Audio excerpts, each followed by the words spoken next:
All right, my fantastic first graders, I'm so sorry that I could not be with you today, but I do have a project prepared for you.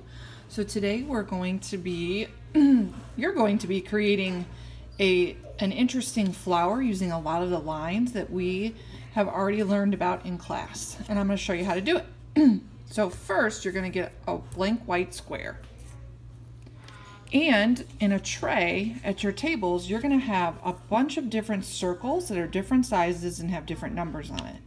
What we want to do first is we want to create a target. You know, like the store that you go to with your parents sometimes, my favorite store. We want to create a bullseye, like a target. So the first thing we're going to do is start with the biggest circle, which happens to be the number 7. And if you put it right in the middle of your paper, it'll fit just like that. And you're going to trace the number 7 first.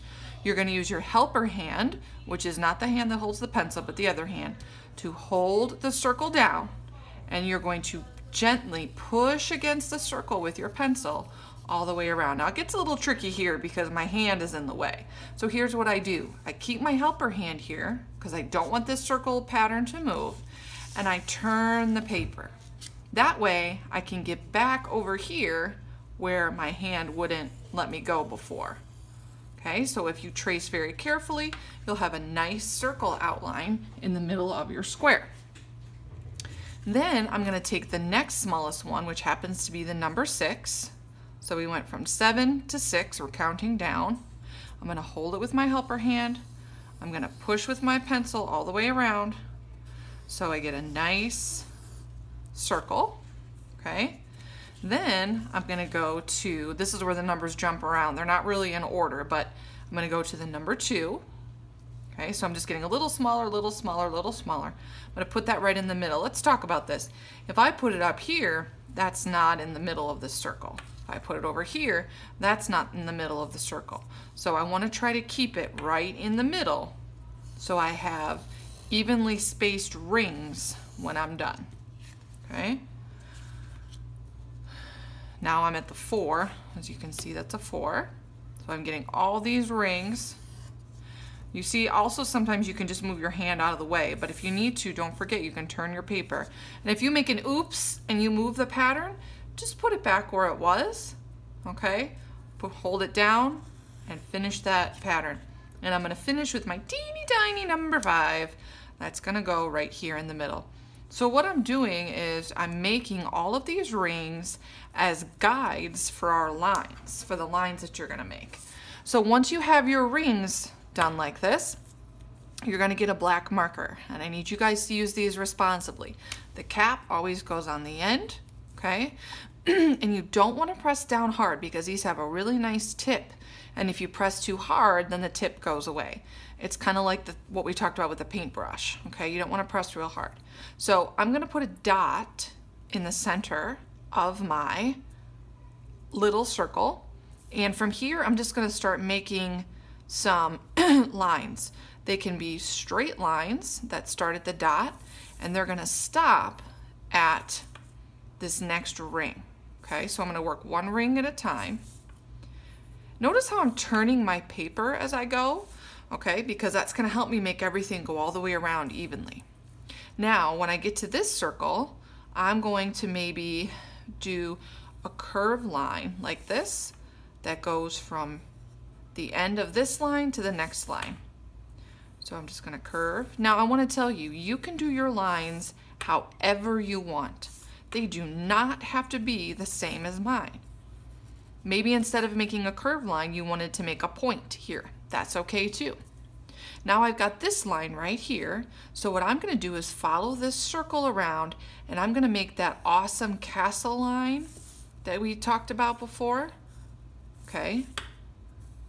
Remember, you can use any kind of lines you want. Zigzag, loopy, dashed. What were some of the other ones? Wavy. Okay, so that was my castle line, but look what I did. I made it follow that circle all the way around, okay? Now I'm going to get to this line, and I'm going to make it a wavy line.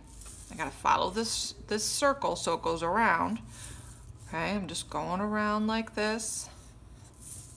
This is my wavy line. I'm drawing quickly, but I really hope that you guys will draw slowly and carefully.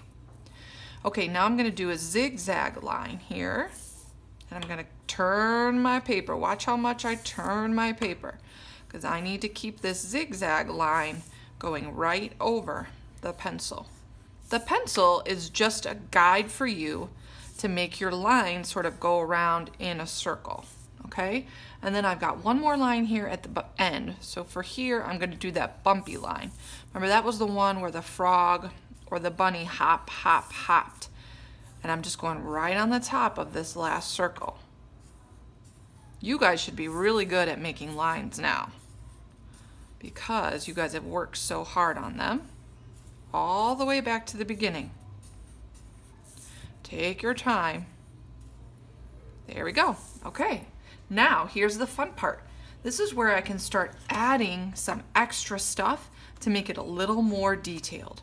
So whatever you do in one spot, you want to do all the way around. So I want to draw a line from the middle of my castle here straight up to that line. And then I'm going to turn my paper and draw from the middle straight up. Turn my paper, draw from the middle straight up. Turn, middle, turn, middle, turn, middle. Oh, I got one more right here. Turn, middle. Okay, you see how easy that was? It was the same line all the way around, okay? Now in this spot, I want to make a circle. I want to make a circle all the way around here. It's the same shape in the same spot all the way around. And boys and girls, I'm just going to continue to do different stuff like this. There's no right or wrong way to do it until I feel like I have a really good design. So maybe in here, I want to make a line that comes down like this and makes a V. It's like an upside down Y. Okay, but I'm going to do the same thing in every zigzag, starting at the top of the zigzag, coming down all the way around my circle, okay? And if you keep going and adding things all the way around in the same spot, you'll end up with a cool design like this, okay? We want to try to finish these with marker because we're going to do a very cool technique to color these in next week. So try to get this finished, okay? And have fun.